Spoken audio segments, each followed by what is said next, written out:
Pada suatu kali berdirilah seorang ahli Taurat untuk mencoba Yesus. Katanya, "Guru, apa yang harus kuperbuat untuk memperoleh hidup yang kekal?" Jawab Yesus kepadanya, "Apa yang tertulis dalam hukum Taurat? Apa yang kau baca di sana?" Jawab orang itu, "Kasihilah Tuhan Allahmu dengan segenap hatimu, dan dengan segenap jiwamu, dan dengan segenap kekuatanmu, dan dengan segenap akal budimu. Dan kasihilah sesamamu manusia seperti dirimu sendiri." Kata Yesus kepadanya, "Jawabmu itu benar. Perbuatlah demikian, maka engkau akan hidup." Tetapi untuk membenarkan dirinya, orang itu berkata kepada Yesus, "Dan siapakah sesamaku manusia?" Jawab Yesus, Adalah seorang yang turun dari Yerusalem ke Yeriko. Ia jatuh ke tangan penyamun-penyamun yang bukan saja merampoknya habis-habisan, tetapi yang juga memukulnya, dan yang sesudah itu pergi meninggalkannya setengah mati. Kebetulan ada seorang imam turun melalui jalan itu. Ia melihat orang itu, tetapi ia melewatinya dari seberang jalan.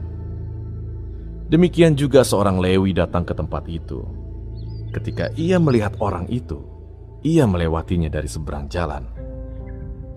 Lalu datang seorang Samaria yang sedang dalam perjalanan ke tempat itu. Dan ketika ia melihat orang itu, tergeraklah hatinya oleh belas kasihan. Ia pergi kepadanya lalu membalut luka-lukanya. Sesudah ia menyiraminya dengan minyak dan anggur.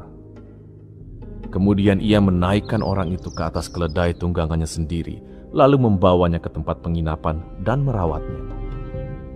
Keesokan harinya, ia menyerahkan 2 dinar kepada pemilik penginapan itu. Katanya, "Rawatlah dia, dan jika kau belanjakan lebih dari ini, aku akan menggantinya waktu aku kembali." Siapakah di antara ketiga orang ini, menurut pendapatmu, adalah sesama manusia dari orang yang jatuh ke tangan penyamun itu? Jawab orang itu, "Orang yang telah menunjukkan belas kasihan kepadanya." Kata Yesus kepadanya, "Pergilah dan perbuatlah demikian."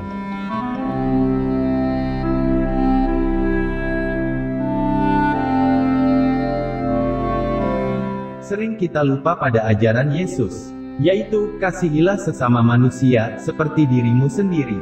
Kebanyakan kita bisa berpikir baik, berbicara juga baik, namun kemampuan melakukannya yang sangat lemah.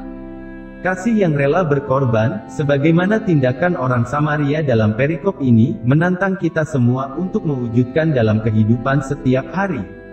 Kata orang Samaria ini, "Rawatlah dia, dan jika kau belanjakan lebih dari ini, aku akan menggantikannya waktu aku kembali."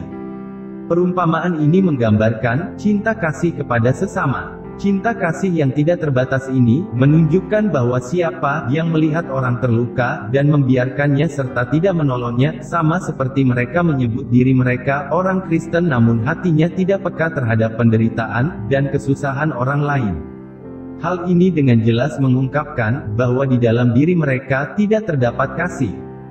Panggilan untuk mengasihi adalah tanggung jawab orang yang beriman. Karena kasih-Nya yang besar, Tuhan menciptakan manusia segambar dan menjadi termulia. Kasih Tuhan memelihara kita sehingga kita hidup. Karena kasih setia Tuhan itulah, manusia tidak hidup sekedar hidup, namun membuat hidup itu bermanfaat dan berkualitas dengan mengasihi sesamanya.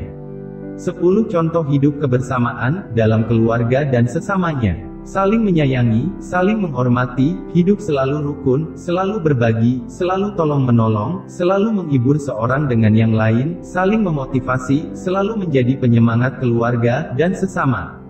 Selalu ada di saat keluarga dan sesama sedang susah.